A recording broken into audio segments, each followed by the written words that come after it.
The gavel cracked like a judge's final nail in my coffin. My soon-to-be ex-wife leaned across the polished oak table, close enough that I could smell the same perfume I'd bought her for our 10th anniversary, and whispered it with a smile that didn't reach her eyes. "Enjoy dying broke and solitary, Ryan." $6.8 million for the city condo we'd poured our lives into, full custody of our 2 kids, and me? I walked out of that courtroom with a plastic bag holding the clothes I'd worn in and a parking ticket I couldn't even pay. 15 years of grinding in software architecture, every overtime hour, every promotion I turned down so she could chase her passions, and that was my reward? My name is Ryan Harlan, 44 years old, the guy everybody always called steady, reliable, the quiet one who showed up, fixed things, never made waves. Emily loved reminding people of that. At dinner parties, she'd laugh and say, "Ryan's the strong, silent type," emphasis on silent, while she flirted with half the room. I told myself it was just a personality. I told myself the late nights working were stress. I swallowed the micro-digs, the way she'd roll her eyes when I suggested family game night, the way she'd introduce me as my husband, the engineer who pays the bills. Small cuts, year after year, until they felt normal, until I believed I deserved them. The affair had been going on for 4 years. I never had proof, just a sick feeling in my gut every time she came home smelling like someone else's cologne and told me I was imagining things. Her boss at the agency, Jake, the guy who always just happened to be at our house when I worked late. I caught him in little lies, deleted texts, hotel charges on the joint card she swore were client dinners. Every time I tried to talk about it, she flipped it. I was insecure, controlling, paranoid. So I shut up. I kept paying the mortgage on that $6.8 million condo. I kept being the dad who coached soccer and helped with homework, while she chased whatever spotlight she wanted. I was the fool who thought loyalty would eventually matter. When the divorce papers landed, I still tried to be reasonable. I offered joint custody, offered to sell the condo and split everything clean. She smiled that same courtroom smile and said, "Why would I settle when the judge already sees what you are?" The betrayal wasn't loud. It was surgical. She'd spent months building a narrative. I was distant, emotionally unavailable, the provider who never really showed up for her heart. The judge bought it. I sat there mute while my world was carved up and handed to the woman who'd been sleeping with another man in the bed I paid for.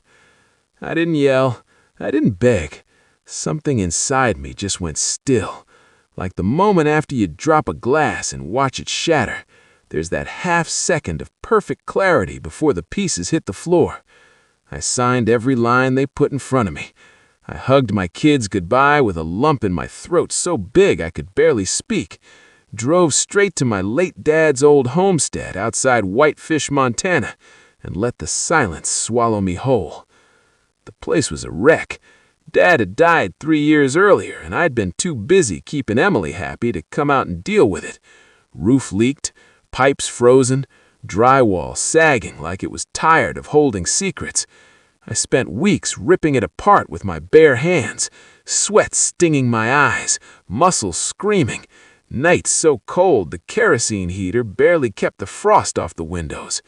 It felt right, like I was tearing down the version of myself that had let her win.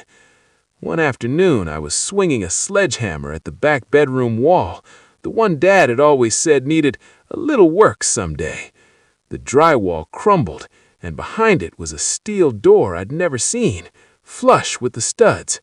My name, Ryan, carved deep into the frame like Dad had wanted me to find it exactly this way. My hand shook so bad I could barely dial the combination he'd scratched on the inside of the letter I found taped to the front. The safe door swung open with a heavy click. Inside, a single envelope with my name in Dad's blocky handwriting. I tore it right there in the dust and read the first line out loud, because I needed to hear it in my own voice.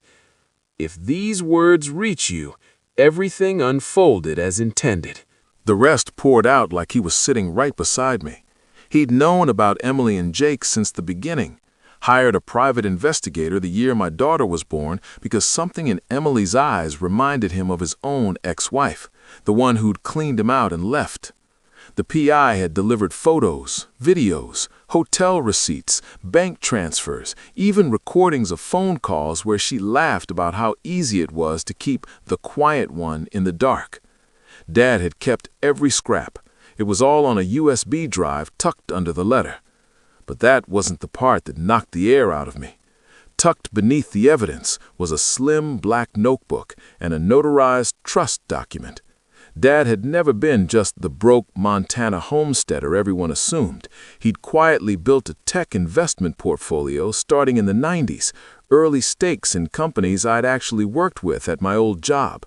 He'd kept it completely separate, never touched marital funds, never told a soul. $14.2 million, liquid, accessible only through codes he'd left me. He wrote, "I knew the day would come when she'd try to bury you. This was never for me, son. It was always the life raft I prayed you'd never need. Use it. And if you're reading this, know I loved you enough to stay quiet until you were ready to be loud in the only way that matters." I sat on the cold floor for hours, cried like I hadn't since I was a kid. Then the tears dried up and something colder settled in. Not rage, clarity. Dad hadn't just left me money, he'd left me proof that the woman who'd mocked me in open court had been playing a long con, and I finally had the tools to stop carrying her. I didn't storm back to the city swinging documents like a movie hero. I did it the way Dad taught me, methodically. Transferred enough to hire the best family law attorney in the state, filed for emergency custody modification citing newly discovered evidence of adultery, financial misconduct, and perjury in the original proceedings. The USB went straight to the court, sealed, but not before my lawyer made sure Emily's attorney received a courtesy copy for settlement discussions. The fallout started with a single phone call 3 weeks later. Her voice cracked on the other end. "Ryan, what the hell is this? Where did you get those pictures?" I told her the truth, calm as still water. "Dad always saw you clearer than I did." She hung up screaming. Then the texts started. Her sister, her parents, even Jake's wife. Someone had accidentally forwarded the file to the wrong group chat. I never leaked it myself. I didn't have to. Once the court filings became public record, the story wrote itself. Her influence of friends who cheered her strong single mom posts suddenly went silent. The agency quietly let her go after clients started asking questions. Jake's marriage imploded in real time. His wife posted a single story that tagged Emily before deleting it. Emily's phone blew up so hard she changed her number twice. I know because my lawyer forwarded the frantic settlement offers she sent at 2 a.m., half the condo, supervised visitation, anything. I declined every one. Not out of cruelty, I just stopped protecting her from the consequences she'd built herself. The second hearing was quiet. No whispers this time. Emily sat across from me looking like she hadn't slept in weeks. The judge reviewed the evidence in chambers and didn't need long. Full custody shifted back to me.